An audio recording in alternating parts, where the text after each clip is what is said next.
एक राजा था। उसने एक सपना देखा। सपने में उससे एक परोपकारी साधु कह रहा था कि बेटा, कल रात को तुम्हें एक विषैला सांप काटेगा और उसके काटने से तुम्हारी मृत्यु हो जाएगी। वह सर्प अमुक पेड़ की जड़ में रहता है। वह तुमसे पूर्व जन्म की शत्रुता का बदला लेना चाहता है। सुबह हुई, राजा सोकर उठा और सपने की बात अपनी आत्मरक्षा के लिए क्या उपाय करना चाहिए, इसे लेकर विचार करने लगा। सोचते सोचते राजा इस निर्णय पर पहुंचा कि मधुर व्यवहार से बढ़कर शत्रु को जीतने वाला और कोई हथियार इस पृथ्वी पर नहीं है।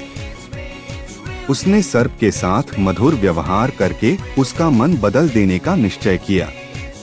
शाम होते ही राजा ने उस पेड़ की जड़ से लेकर अपनी शैया तक फूलों का बिछौना बिछवा दिया, सुगंधित जलों का छिड़काव करवाया, मीठे दूध के कटोरे जगह जगह रखवा दिए और सेवकों से कह दिया कि रात को जब सर्प निकले तो कोई उसे किसी प्रकार कष्ट पहुंचाने की कोशिश न करें। रात को सांप अपनी बांबी में से बाहर निकला और राजा के महल की तरफ चल दिया। वह जैसे आगे बढ़ता गया, अपने लिए की गई स्वागत व्यवस्था को देख देखकर आनंदित होता गया। कोमल बिछौने पर लेटता हुआ मनभावनी सुगंध का रसास्वादन करता हुआ जगह जगह पर मीठा दूध पीता हुआ आगे बढ़ता था। इस तरह क्रोध के स्थान पर संतोष और प्रसन्नता के भाव उसमें बढ़ने लगे। जैसे जैसे वह आगे चलता गया, वैसे ही वैसे उसका क्रोध कम होता गया। राजमहल में जब वह प्रवेश करने लगा तो देखा कि प्रहरी और द्वारपाल सशस्त्र खड़े हैं, परंतु उसे जरा भी हानि पहुंचाने की चेष्टा नहीं करते। यह असाधारण सी लगने वाले दृश्य देखकर सांप के मन में स्नेह उमड़ आया।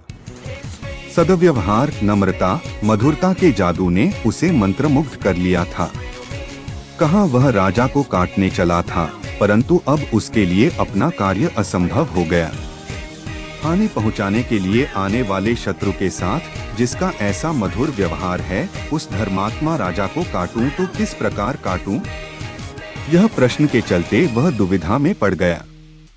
राजा के पलंग तक जाने तक सांप का निश्चय पूरी तरह से बदल गया। उधर समय से कुछ देर बाद सांप राजा के शयन कक्ष में पहुंचा।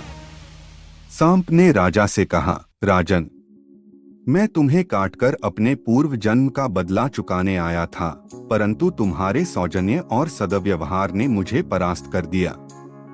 अब मैं तुम्हारा शत्रु नहीं, मित्र हूँ। मित्रता के उपहार स्वरूप अपनी बहुमूल्य मणि मैं तुम्हें दे रहा हूँ। लो, इसे अपने पास रखो। इतना कहकर और मणि राजा के सामने रखकर सांप चला गया। शिक्षा: यह महज कहानी नहीं, जीवन की सच्चाई है। अच्छा व्यवहार कठिन से कठिन कार्यों को सरल बनाने का उपाय रखता है। यदि व्यक्ति का व्यवहार कुशल है तो वो सब कुछ पा सकता है जो पाने की वो हार्दिक इच्छा रखता है।